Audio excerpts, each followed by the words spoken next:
Hello everyone, welcome to my channel. तो आज की इस वीडियो में हम जीन पियाजे की कॉग्निटिव डेवलपमेंट थ्योरी में आने वाली अलग अलग कॉन्सेप्ट्स जैसे कि स्कीमा, असिमिलेशन, अकोमोडेशन, इक्विलिब्रियम और डिसइक्विलिब्रियम के बारे में जानेंगे कि इन सभी कॉन्सेप्ट का क्या मतलब है और इन सभी कॉन्सेप्ट्स का आपस में क्या रिलेशन है।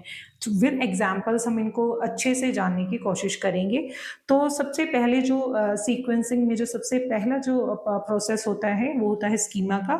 स्कीमा के बाद एसिमिलेशन, देन डिसइक्विलिब्रियम और डिसइक्विलिब्रियम से हम अकोमोडेशन के प्रोसेस तक पहुंचते हैं और अंत में हम इक्विलिब्रियम पर पहुंचते हैं। तो इस प्रकार ये काम कार्य करता है।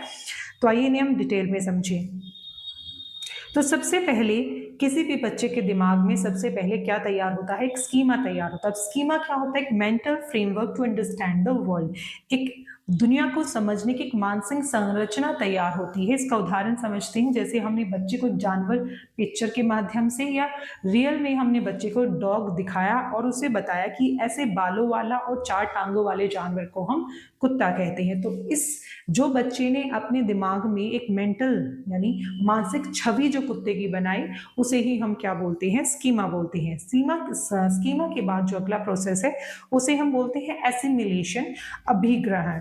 इसमें क्या होता है? इसमें बच्चा अपनी पुरानी जानकारी जो उसने ऑलरेडी उसके दिमाग में जो स्कीमा तैयार है उसमें जब वो बिना कोई बदलाव छेड़छाड़ किए नई जानकारी को ऐड करता है तो उसे हम क्या बोलते हैं? एसिमिलेशन। एग्जाम्पल, जैसे बच्चा कॉलिंग वुल्फ अ डॉग, बच्चा एक वुल्फ को देखकर भी उसे क्या पुकारता है? डॉग। क्योंकि डॉग का स्कीमा में क्या तैयार किया था उसने कि बालों वाला और चार टांगों वाले जानवर को हम क्या बोलते हैं? डॉग।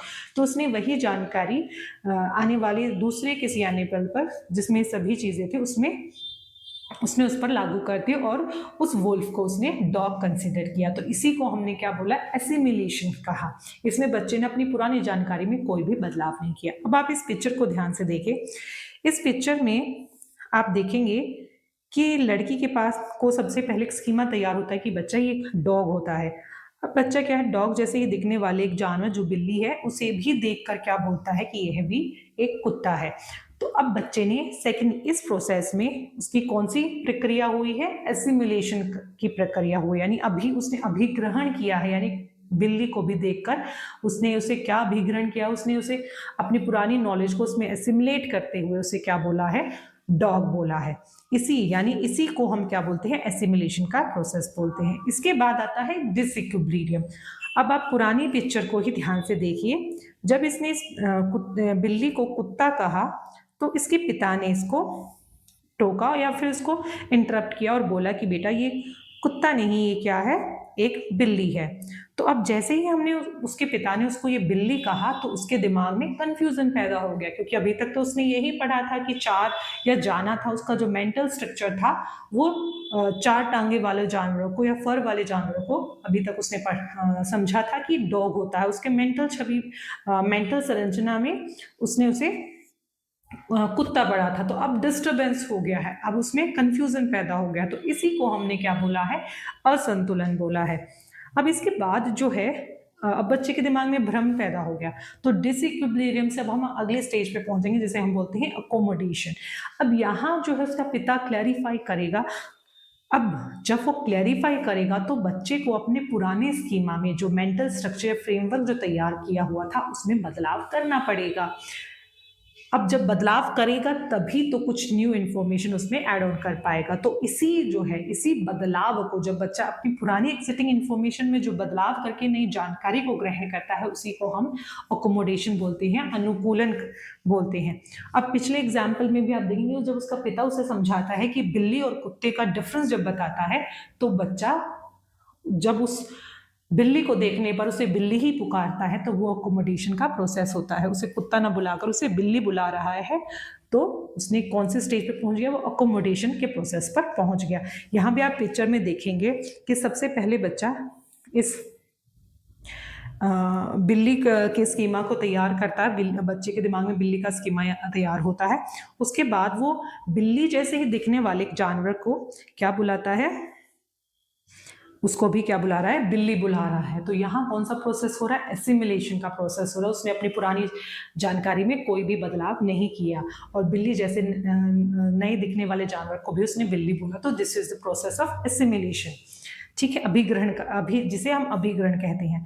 इसके बाद जब कोई उसे समझा रहा, मान लीजिए इसकी सिस्टर साथ में खड़ी है, इसको बताती है कि ये बिल्ली नहीं ये कब है, तो उसके दिमाग में कंफ्यूजन यानी भ्रम पैदा होता है, तो उसे हम डिसइक्विलिब्रियम बोलते हैं। उसके बाद जब हम ये लड़की उसकी बड़ी बहन उसे समझाती है कि ये कब क्यों है और ये बिल्ली क्यों है, तो अब उसे अपनी पुरानी जानकारी में कुछ ऐड ऑन या कुछ बदलाव करना पड़ेगा कि बिल्ली और कब में क्या डिफरेंस है, तभी वो उस नए दिखने वाले जानवर को कब के रूप में देख पाएगी जब वो अपने पुरानी जानकारी में कुछ बदलाव करेगी।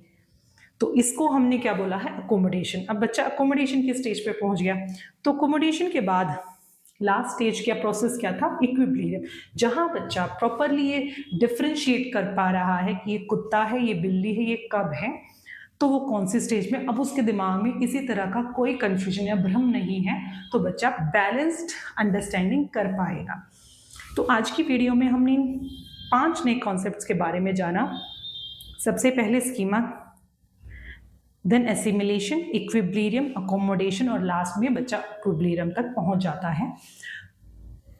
तो आशा करती हूँ आपको आज की वीडियो अच्छी लगी होगी, आपने अच्छे से समझा होगा रियल लाइफ एग्जाम्पल से।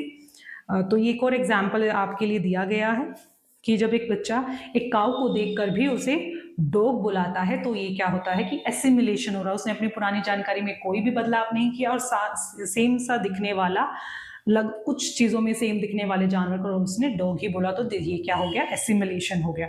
उसके बाद डिसइक्विलिब्रियम जब होता है, जब उसे कोई बताता है कि ये डॉग नहीं ये काऊ है, तो उसके दिमाग में डिसइक्विलिब्रियम पैदा होता है, भ्रम की स्थिति पैदा होती है। भ्रम की स्थिति को दूर जब कोई व्यक्ति करने का प्रयास करता है, तो बच्चा डिफ्रेंशिएट लर्न करता है कि काऊ और डॉग में जो डिफ्रेंशिएट है, तब बच्चा अपनी पुरानी इंफॉर्मेशन में कुछ चेंज करेगा, तभी वो काऊ को काऊ समझ पाएगा। इसके बाद बच्चा इक्विलिब्रियम स्टेज पर पहुंच जाता है, यानी संतुलन समझ बच्चा विकसित कर पाता है।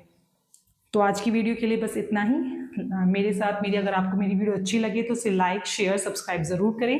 Thank you for watching, have a very nice day.